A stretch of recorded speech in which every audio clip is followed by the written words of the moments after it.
Good morning everyone, welcome back to my channel অপনারা blog. আমার কাছের এবং দূরের সকল বন্ধুরা কেমন আছো? আশা করি যে যেখান থেকে আজকের ব্লগ ভিডিওটি দেখছো সকলে ভালো আছো এবং সুস্থ আছো। আমরাও তোমাদের ভালোবাসা ঠাকুরের আশীর্বাদে বেশ ভালো আছি। সকালবেলা এই দেখো বিছানা চাদরটা চেঞ্জ করে দিলাম। কারণ কি বলো তো, এই হোয়াইট কালারের চাদর বিছালে না আমার সেদিনটা বেশ মজা লাগে, তো সেই কারণে ভাবলাম আজকে একটু চাদরটা চেঞ্জ করি। যদিও এর আগেরটাও হোয়াইট ছিল, আর এইটা হচ্ছে ছোটো ছোটো ফুলের হোয়াইট। এই মানে বেডশিটটা দিদি দিয়েছিল, তো তোমাদের কাছে কেমন লাগলো অবশ্যই জানিও।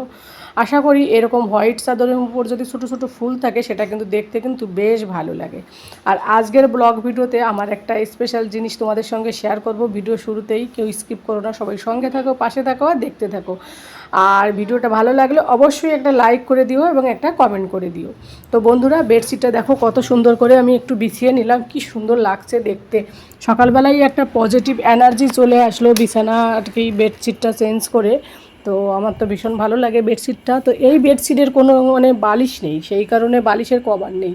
তো ওর সঙ্গে ম্যাচিং হবে সেইভাবে একটা বালিশের কভার দিলাম চেঞ্জ করে। আর এইদিকে ছেলেকে স্কুলে পাঠাতে হবে, তার জন্য ওর জন্য টিফিন বানাচ্ছি। আর ওকে আজকে পোহা দিচ্ছি। জানো তো অনেক সময় কি হয়, লেট করে উঠলে চট জলদি টিফিন বানানো সব থেকে মানে এর থেকে কোনো মানে রান্নার টিফিন মনে হয় না এত সহজে হয়। মানে 5 মিনিটের মধ্যে কিন্তু এই রান্নাটা কমপ্লিট হয়ে যায়।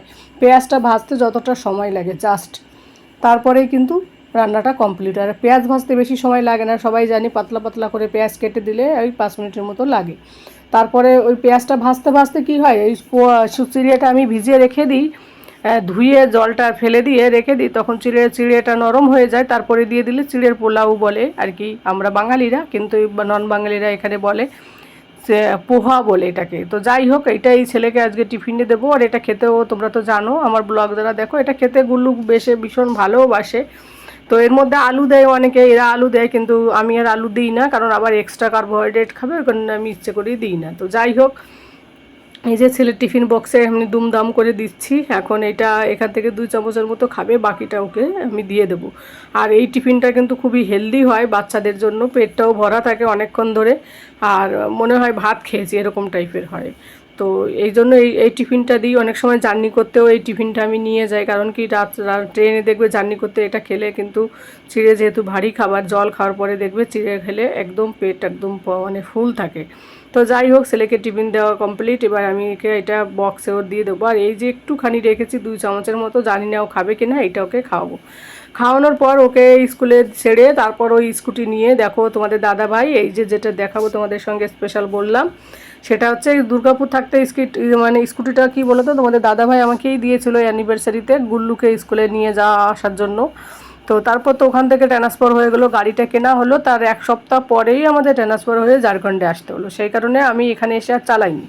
তো এখন আবার দেখলাম, মনে মনে চিন্তা করলাম, গুল্লুর যেহেতু ভোরবেলা স্কুল হয়, তাহলে ওই সময় ওকে স্কুলে দিয়ে তখন তোমাদের দাদাভাই টাইম পাবে, না হলে আর টাইম পায় না। তো তার জন্যই এই মাঠে এসেছি এই যে চালানো শিখতে। তো 2-3 দিন ধরে এসেছি, তো সেগুলো তোমাদের সঙ্গে শেয়ার করিনি, আজকেই শেয়ার করছি একটুখানি। তো প্রথম দিন থেকেই মানে এইভাবেই চলছে আর কি। মানে এমনিতে ওখানে বসে 2 দিন শিখেছিলাম, তো ওই কারণে একটুখানি সেই আইডিয়াটা ছিল। তারপরে এখানে এসে এই যে একটু মাঠে একটু চালাচ্ছিলাম, তো 15-20 মিনিট ধরে স্কুটি।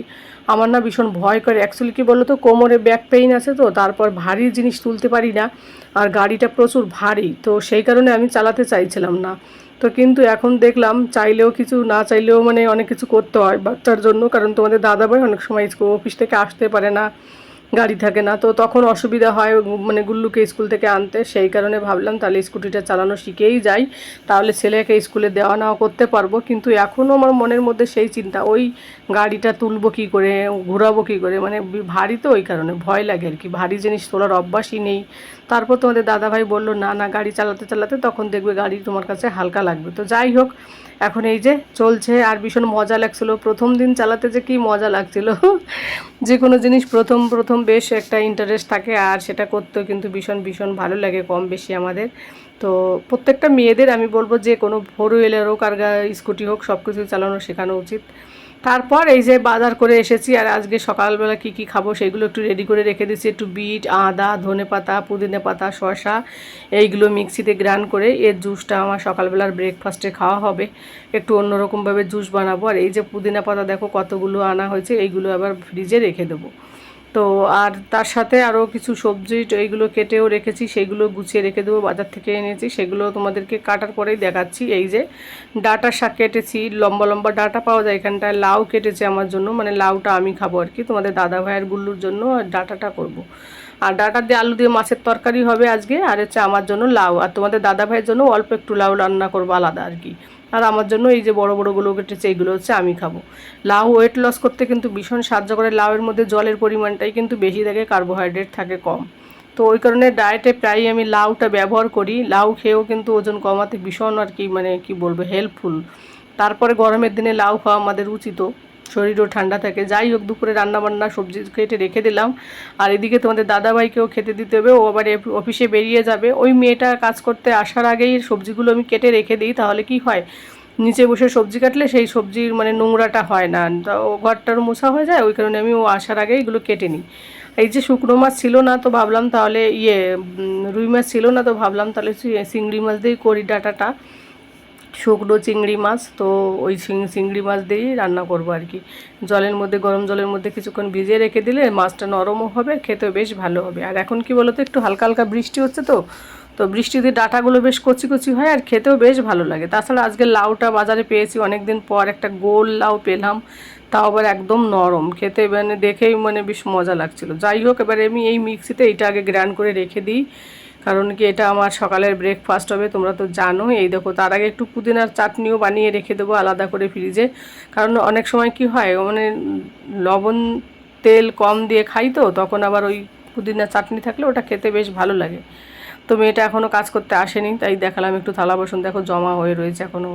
তো ও চলে আসবে একটু পরেই। তো আমি একটু মিক্সিতে আবার আমার জুসটা আগে বানিয়ে নিয়ে আমার খাবারগুলো, সকালবেলা যদি আমার খাবারগুলো আলাদা করে রেডি থাকে তাহলে আমার কোনো মানে ঝঞ্ঝাল থাকে না। যাই হোক আর কি, ছেলেটার স্কুল থাকলে কি হয়, সকাল সকাল ওঠা হয়, সব কিছু টাইম টু টাইমের মধ্যে হয়। আর এইভাবে সকালবেলা গরমের দিনে মানে জলদি জলদি ঘুম থেকে উঠলে কাজও দেখবে সব জলদি জলদি হয়। আর সমস্ত কাজগুলো সকালবেলা আমার মনে হয় সমস্ত হাউসওয়াইফদেরই সকালবেলা কাজের চাপটা একটু বেশিই থাকে। তো ওই কারণে সকালবেলা না উঠলে অনেক সময় কাজের ইয়েটা অনেক পিছিয়ে যায়। তো ওই কারণে সকালবেলায় বেশিরভাগই ওঠা হয়, মানে ওঠা হয় কি বলতে ইদানিংকাল ওঠা হচ্ছে আর কি। তো যাই হোক, এবার এই জুসের মধ্যে একটু লেবুর রসও দেবো, আগে জুসটা বানিয়ে নিই। আমি এবার জুস বলবো কিনা জানি না, তোমরা হয়তো কি ভাববে, কারণ কি এটাকে আমি আর ছাঁকনি দিয়ে ছাঁকি না, জানো তো, ওটাই ওইভাবেই খেয়ে নিই। তারপর বন্ধুরা অনেক কাজ করলাম, তো সেগুলো শেয়ার করলাম না। তোমাদের দাদাভাই অফিসে চলে গেল, ঘর বাড়ি পরিষ্কার করে রেখে গেল, আমি রান্না বান্না করে গরমে পুরো একদম চান করে গিয়েছি। তো সেই জন্য আর ভিডিও করতে আর ইচ্ছাও করেনি। আর এই যে তোমাদের দাদাভাইয়ের জন্য একটু লাউ চিংড়ি করেছি, একটু ডাঁটা শাক দিয়ে করেছি, আর এই যে ভাতও দিচ্ছে, ও চলেও এসেছে। তো খাওয়া দাওয়া করার পর তারপরে এই যে আমি বিকেলবেলা বাবুকে পড়াতেও এসেছে, পড়ছে টিউশনি। আর এই ফাঁকে আমি কিন্তু শর্টকাটে ব্লগটা তোমাদের সঙ্গে শেয়ার করছি, যদিও একটুখানি, কারণ সবটা শেয়ার করতে গেলে একটা ব্লগ অনেকটা বড় হয়ে যায়, তাই না। তো বিকেলবেলা ছাদে যাচ্ছি, ওই যে আমসত্ত্ব দিয়েছে, তোমরা তো জানো, এর আগের দিন ভিডিওতে দেখাচ্ছিলাম তোমাদেরকে। সেই আমসত্ত্বগুলো দেখো কত সুন্দর হয়েছে, একদম গোল থালার মতো উঠেও আসছে। তো এইগুলো এখন তুলে নেব, কারণ সন্ধ্যা হয়ে গেছে। তো ওইগুলো তুলে নিয়ে ঘরে এলাম। ঘরে এসে এই যে ধনিয়া নিয়েছি, তোমাদেরকে দেখিয়েছিলাম আমি, হয়তো মানে যখন মল থেকে এসেছিলাম আধা কিলো নিয়ে এসেছি। তো এবার এই ধনিয়াটা না গরম করে একটু মিক্সিতে পাউডার করে রেখে দেবো, কারণ মশলা হিসেবে সবসময় মানে পাউডার করার দরকার হবে না। ঘরে নিজে পাউডার করে বানানো আর বাজার থেকে কিনে আনার মধ্যে কিন্তু তফাৎ থাকে। তো ওই কারণে নিজেই বাড়িতে জিরের গুঁড়ো, ধনের গুঁড়ো আমি বাড়িতেই বানিয়ে রেখে দিই, তাহলে আমার 1 মাস 2 মাস চলে যায় সেইভাবে। আর অনেক কিনেছি এই কারণে, কারণ অনেক সময় ধনে আর কি মানে জলে ফুটিয়ে ও জল আমি খাই, ওটা কিন্তু ওয়েট লস করতে, হজম হতে, অনেক কিছুতেই সাহায্য করে সেই কারণে। তো যাই হোক, ওইটাই ওইভাবে করে রেখে দিচ্ছি। তো বন্ধুরা, আজকের ব্লগটা কেমন লাগলো তোমাদের অবশ্যই জানিও। আর যে যেখান থেকে দেখছো ব্লগটা, সকলে ভালো থাকো, সুস্থ থাকো এবং সাবধানে থাকো। দেখা হবে অন্য কোনো দিন অন্য কোনো ব্লগে। তো আজ এই পর্যন্তই, টাটা। তার আগে আর একটা কথা তোমাদেরকে বলছি, সেটা হচ্ছে তোমাদের দাদাভাই আজকে আবার এই দেখো কতগুলো আম্রপলি আম নিয়ে এসেছে, অনেক আমগুলো সব পাকা একদম সাদা হয়ে গেছে, দেখেছো তো। এই আম এবার আম এবার আমাদের ভীষণ খাওয়া হলো, ভীষণ জমে গেল আমের আড্ডা দিয়ে। তো ব্লগটা শেষ করার আগে ভাবলাম কি তোমাদেরকে এটাও একটু দেখিয়ে দিই। তো আমগুলো একদম গাছ পাকা আম, তো একটুও কার্বেট দেওয়া নেই, পুরো একদম কষও ছিল আর খুব সুন্দর আমগুলো, আর মিষ্টিও ছিল। ভিডিওটা যদিও পরে পোস্ট করলাম, কিন্তু ভীষণ আম্রপলি মানে তো সবাই আমরা জানি, আম্রপলি মানে কিন্তু ভীষণ মিষ্টি আম, তাই না বলো? আর বাড়িতে নেই তো কী হয়েছে, কিন্তু বাইরে এত আম খাওয়া হচ্ছে। বাড়ির কাছে বাড়ি থাকলে মানে আমার বাড়ি যদি কাছে থাকতো এখান থেকে, তাহলে বাড়িতেও কিছু আম পাঠিয়ে দিতাম। তো বন্ধুরা, আজকের এই ভিডিওটা কেমন লাগলো অবশ্যই জানিও। তো আজ এখানেই শেষ করছি। সকলে ভালো থাকো, সাবধানে থাকো, tata, bye bye, good night.